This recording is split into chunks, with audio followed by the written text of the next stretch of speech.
Welcome to the Electricity of Life, brought to you by the Thunderbolts Project at thunderbolts.info.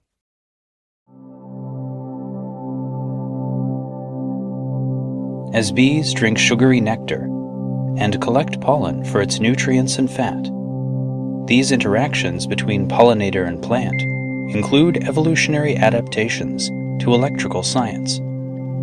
A high school student from the future would surely mention at least two electrical interactions when describing how bees interact with flowers. As a bee flies, it sheds electrons, accumulating a positive charge or electron receiving state. A voltage gradient in the air of about 100 volts for every meter up causes the petals of many flowers to accumulate a negative charge in relation to the air around them. In a manner familiar to any human who has felt static electricity on their hair, the tiny hairs on a bee's body bend slightly towards the flower. These body hairs on bees are connected to neurons especially sensitive to this interaction. When bees land, this static effect from their hairs also attracts pollen like a Swiffer pad. The bee will comb her body to store this pollen more securely on regions of the back legs called the corbicula, or pollen basket.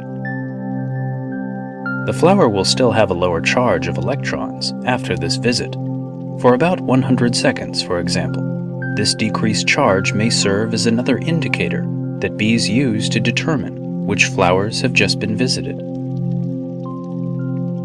On a different note, these tiny creatures see our shared world painted with a slightly different range of colors than we do. The vibration we perceive as red is simply too slow and wide of a waveform for their eyes to perceive. Meanwhile, they can see much faster and tighter wavelengths of vibration than most humans, which we call ultraviolet.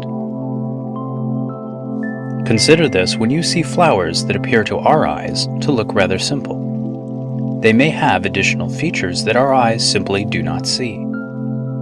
Some flowers are more predominantly red because evolutionary relationships have led them to become more adapted to attracting hummingbirds or butterflies, for instance.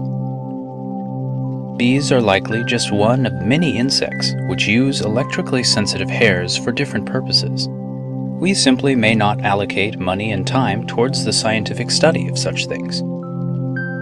Thanks for watching, and next time you see bees in your garden or among wildflowers, consider how these creatures see the world and how they feel the electricity of life.